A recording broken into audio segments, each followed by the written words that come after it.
A little while back in the not too distant future, somebody asked me why I don't do more futures videos. Like, Andy, I heard you're trying to grow your channel. Why don't you do more videos talking about NHL on a macro level? People would love to hear that. Talk about some few, the Stanley Cup. And I told him, I'm sorry to break this to you, sir, because I thought the same thing until I started doing videos at OddsShopper, and they told me the people who consume these types of videos, they don't have the ability to see anything further 1 inch away from their sports betting face. Unless it was about games within a couple of hours even bets for tomorrow, people don't even want to hear about. They want immediate gratification, immediate satisfaction. They're literally like a zombie. Like they're like a zombie who can only go brains. It's brains right now, and then that's it. And then, they never really show you what it's like after a zombie has his full allotment of brains. Does he immediately need more brains? Or is he good? Is there a chill zombie state, or is it a constant state of needing brains? One of the questions that's never been answered through the years. But you zombie bettors who can only see 1 inch away from your face at the bets that are coming up in a couple of hours, and I will talk about them, don't worry, you miss out on so many opportunities at things that come across the desk that you just don't have the discipline or knowledge to bet on and see in front of you is a great value. And what am I talking about? I'm talking about when the back-to-back Stanley Cup champion Tampa Bay Lightning go down 2-0 to the first time in the playoffs in a while, New York Rangers, who are on a run, go up 2-0 against the Lightning in the series. I tell everybody to take the Lightning for the series. All the zombies are screaming, brains, brains, brains. You're out of your mind. What happens? Tampa wins 4 straight. We're all laughing. No different than Gus is with those mashed potatoes on that TV right there. And I saw a similar opportunity present itself this week. It's something I just never thought it was going to show its face. I guess I got a little bonus this weekend.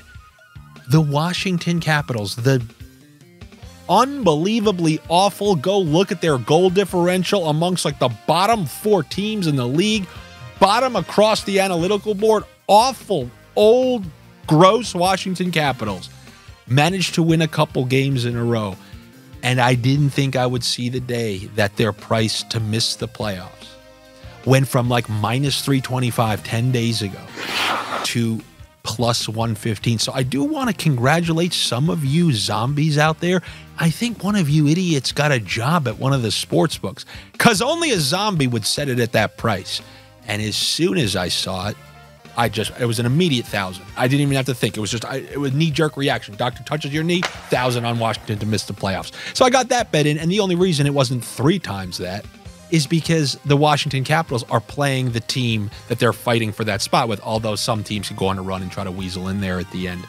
And if Washington happens to win that game tomorrow, which they can, yeah, they can, Stevie Bong Rips, they can, it's in Washington, then you're going to see this price go to like plus 200. And then in that case, I only have to put 1,500 or like 1,800, maybe 2,000 on it to get the 4,000 payout. Because the Washington Capitals, they are as bad as they come. I don't say this. If you're from Washington, you don't know how many times I had to vehemently defend your team as being better than the Penguins, who won the cup in back. No, they were better than the Penguins, absolutely top to bottom. 4 overtimes, bunch of 1-goal games. The game 7 Ovechkin injured glove slave on Fleury. They were the better team. They ended up winning on a year where the Capitals weren't even good as the previous Capitals. The previous year Capitals, who lost to the Penguins, were so much better than the following year's Capitals that beat the Penguins and won the cup. I have no biases with any of these teams. But you're kidding yourself if you don't think this team is absolutely beyond garbage. Do you think that goal differential came out of nowhere? You think it's just a coincidence that that goal differential sits with the worst teams in the league, that all their analytics across the board, garbage. They've been riding a power play that's been working post All-Star game and the goaltending that Lindgren's given them. But Lindgren just got lit up for 7 or whatever it was against the Maple Leafs, came in the next game, led in another 2 in a relief appearance. So it's not like we're talking about prime Vasilevsky here. To get this bad of a team at plus 115, you have to be able to see these things.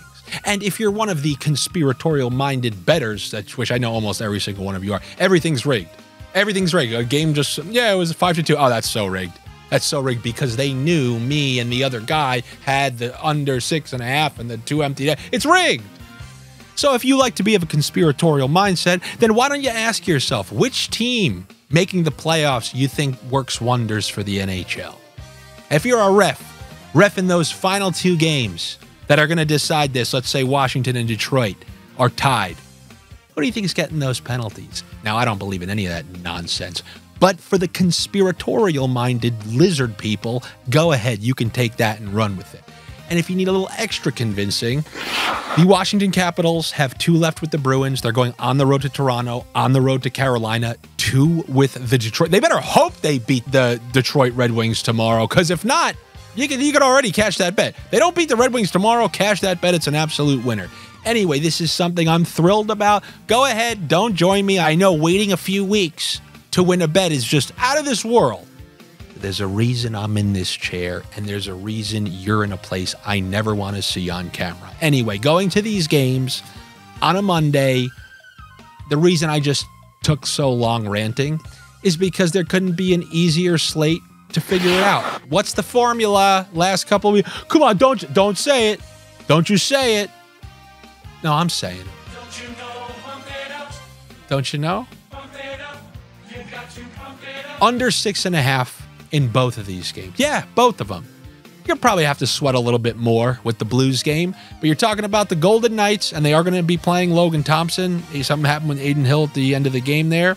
Golden Knights at the Blues, talking about wild card contention. Blues trying to weasel in there. They've been playing great. They got a win in Minnesota. And then the Golden Knights, they've snuck a couple wins in a row, but what was most important to me on the Golden Knights end is, although it was Columbus, they gave up like 10 shots over the final 2 periods combined. And when Vegas starts to play good defense, you know Bruce Cassidy preaches defense. This one should be of a lower scoring variety. And I'm going to go with the under 6.5 in the Vegas Blues game. Some sites have it set at under 6.5. Some you might have to bump it up. The other one, come on, this is Kings-Canucks. This could be a playoff matchup. And when you have 2 teams playing each other in a potential playoff matchup, like you think we're taking the over tomorrow with the Panthers and the Bruins. Yeah, there you go. You want a look ahead pick? There it is, right there, under 6.5. But in both of these games, I know you could think, oh my, but come on, Vancouver. Look at Vancouver's last stretch of games. What was the last one? 2-1. One before that, 3-2. Vancouver, to their credit, and they have a coach in Tocchet who, respects defense. They're getting good goaltending, which is pretty interesting considering DeSmith has to play the majority of these games. But for me, the Kings, they got their 4 lines rolling again. I kind of like them to win this game. I think the Kings, one of these games, people are going to know what I know, and that is, the Kings are a team you do not want to F with. And remember, I picked against them last year and the year before that in the playoffs. This is a different Kings. This is a 4-line team with a lot of big guys on it. And really, they're going to be an absolute nightmare to deal with. And it might start tonight.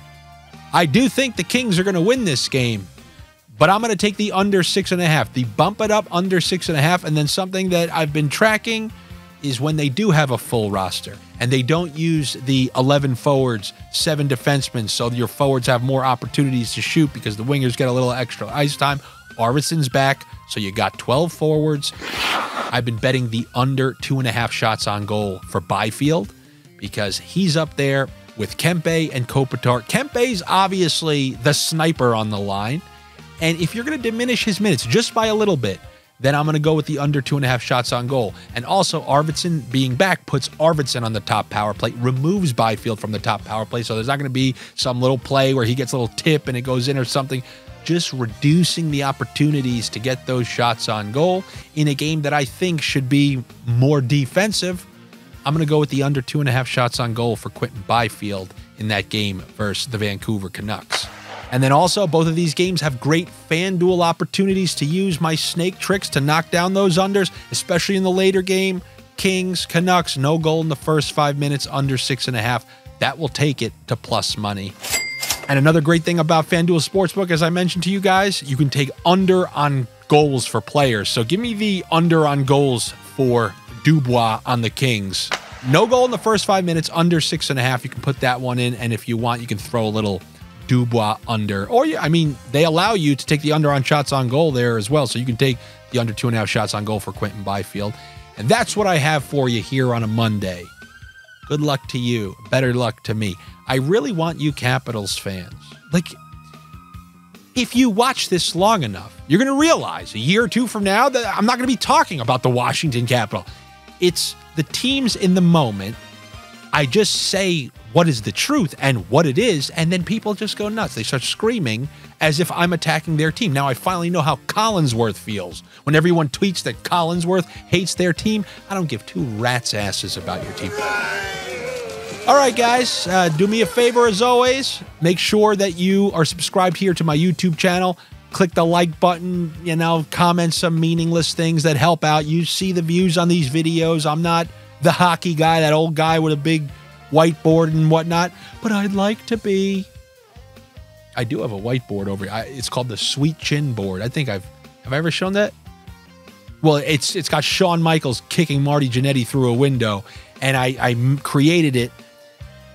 And you know what? I'm going to bring it back. Once the end of the season rolls around, maybe I'll do a video and see if that guy was right and people want to hear me talk about hockey on a macro level. I'm going to bring out the Sweet Chin Board, which I have over there, and I'm going to write out all the villains that I got rid of this year.